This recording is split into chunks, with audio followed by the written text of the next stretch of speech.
They owed us $43,000, 13 men, 6 months of work, $43,000 in stolen wages. I went in there with a shotgun and took $8,000 from the safe. I'm the one in prison. They're still in business. My name is William Ray Tucker. People called me Billy since I was a boy in Bakersfield. I'm 68 years old. I've been in this place 16 years. The state of California calls what I did armed robbery in the first degree. I call it collecting a paycheck with a louder voice than usual. These hands here, these 3 fingers, they don't straighten no more. 32 years of pruning shears, grapes, almonds, alfalfa, whatever the season was. My hands look like the tools I used, bent up, wore out, honest. That hand worked 32 years for other men's profit, and it got me here. I started picking when I was 15 years old, out of school, into the fields. My daddy worked the same dirt. His daddy too. We're not migrants. We're Tucker, English on my mother's side. My people been in the valley since before California was California. But I worked next to Mexicanos my whole life. Los muchachos. Most of them without papers. Most of them sleeping 4 to a trailer or 2 to a truck cab. Good men. Hardest workers I ever saw. I learned more Spanish in the field than English in the schoolhouse.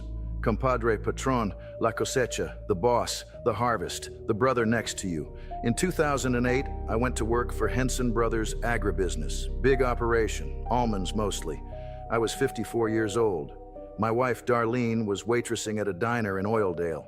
We had 2 kids grown and gone.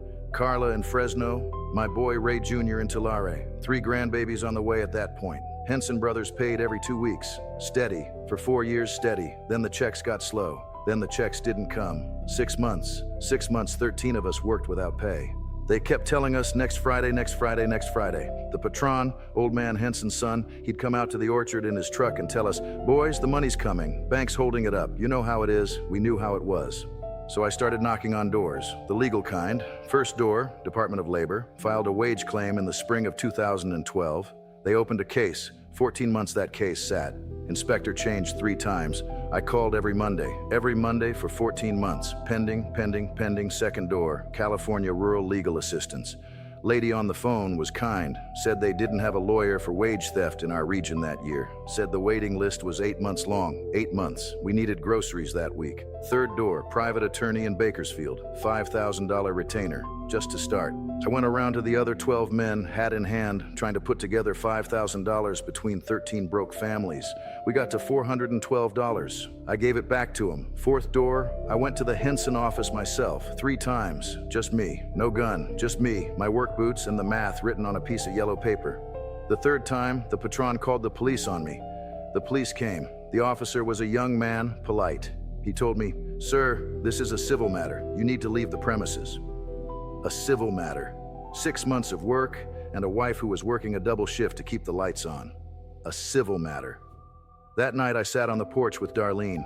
We had a glass of iced tea between us. She didn't say nothing. She knew. She always knew before I did. I had one option left. One. And I knew there was no coming back from it. There's a line between legal and right. I crossed it on a Tuesday morning in November, and I crossed it slow, with my eyes open. The breaking point was a phone call. November 6th, 2012, 6 in the morning, Tomás Reyes called me from a payphone outside a Greyhound station in Calexico. Tomás was one of the muchachos, worked 2 rows over from me for 3 years. Good man. 2 daughters back in Michoacán. He told me, in Spanish broken with crying, he told me La Migra picked him up the night before. He was being deported in 8 hours. He needed to know if there was any way at all, to get the money he was owed before they put him on that bus. $3,400, 6 months of his work. He said his daughters were waiting for that money. I told him I'd try. I hung up the phone. Darlene was at the stove making coffee. She turned around and looked at me. I didn't have to say nothing. She said, "Billy." I said, "I know." She said, "Don't you hurt nobody." I said, "I won't." And then I went out to the shed and I got my daddy's shotgun, 12 gauge. Same gun he used for jackrabbits when I was 8 years old. I hadn't fired it in 11 years. I checked the chamber. I loaded 2 shells. I put my work jacket on over it. I drove to the Henson office. It was 8:45 in the morning. The receptionist, her name was Jeannie. She had a picture of a yellow Labrador on her desk. Jeannie was the only person in the front. The patron was in his back office. I walked past Jeannie and I told her, real quiet, "Honey, you stay sitting right there and nobody gets hurt today." She started to cry. I felt bad about that. I still feel bad about that. I walked into the patron's office with the shotgun across my chest.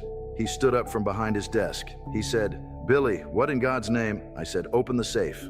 He opened it. There was about $12,000 in cash in there. I took 8. I left 4. I told him that 4 is for the 2 boys you can't reach no more because they got deported. You give it to their families. You hear me? He nodded. We both knew he wasn't going to give it to nobody. I walked out of the office, past Jeannie, who was still crying.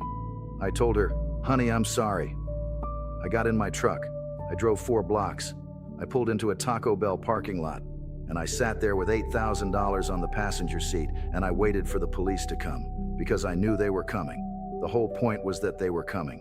I wasn't running. I was making a statement. 22 years. That's what they gave me. Armed robbery, 1st degree, plus a weapons enhancement. Plus, they threw in attempted intimidation because of what I said to Jeannie. I was 54 years old when they put me in here. I'm 68 now. You know how a man counts time in here? He counts what he's missed. I missed Carla's wedding, June of 2014. She wore Darlene's dress, the one from 1976.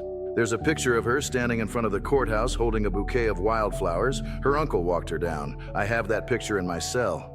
I missed Ray Jr. opening his own auto shop. He cried on the phone the day he got the keys. I missed 3 grandbabies being born. I missed the first time each of them said my name, Papa. They learned that name from a photograph. I missed my mother's funeral, November of 2018. They wouldn't let me out, not even with chains. And then in 2019, I missed my wife. Darlene died on a Wednesday, April 3rd, 2019. Pancreatic cancer. They told her in October. 6 months, she made it 5. Now here's the part I want you to hear. After they put me in here, Darlene went and got herself a second job. She was 60 years old and she went and worked nights at a Denny's on Highway 99. 2 jobs, diner in the morning, Denny's at night. So you want to know why? She was paying a lawyer, an appeals attorney out of Fresno, trying to get my sentence reduced. She paid that lawyer for 5 years, 5 years of double shifts. The lawyer cost her by the time she died, that lawyer cost her $17,000. I robbed $8,000 from the Henson safe. My wife worked herself into a hospital bed paying twice what I stole, trying to undo what I'd done. And she died still owing him $3,000. My boy Ray paid the rest off after the funeral. And the Henson Brothers agribusiness is still operating today. Same orchards, same office, same patron. Older now, gray hair. My daughter drove past it last spring. She sent me a picture. Carla wrote me a letter 6 months ago. She'd been talking to a labor organizer in Fresno. She told me, and I want you to hear this, she told me Henson Brothers has wage complaints filed against them right now. Today, 2025, there's 11 men with unpaid wages waiting on the Department of Labor. 11 men, just like us. So you tell me what I changed. You tell me what those $8,000 bought. People ask me. The chaplain asks me. The social worker asks me. My own son asked me once. They ask me if I regret it. I've been thinking about that question for 16 years. I had time. Here's what I come up with. I lost my wife. I lost my mother. I lost my freedom. I lost the chance to hold 3 babies. I lost the only good 30 years I had left, and I changed nothing. The Hensons still owe men money. The Department of Labor still ain't doing nothing about it. Tomás never got his $3,400. Last I heard, he was working a tomato field in Sinaloa. The other 12 men scattered. 2 of them died. The rest disappeared into other fields, other patrones, other 6-month waits. By every measure that matters, I lost, and I'd do it again. Not because it worked. It didn't work. I'd do it again because that morning, in that office, with that shotgun in my hands, for 30 seconds, the math was even. For 30 seconds, 13 men who'd been robbed of 6 months of their lives took $8,000 back from the men who robbed them. For 30 seconds, somebody was held to account. 30 seconds of justice in 68 years of life. You tell me what that's worth. You tell me what you would have done. With Tomás on a payphone, with Darlene at the stove, with 4 doors closed behind you. Be honest, I miss my wife. That's the part I can't do the math on.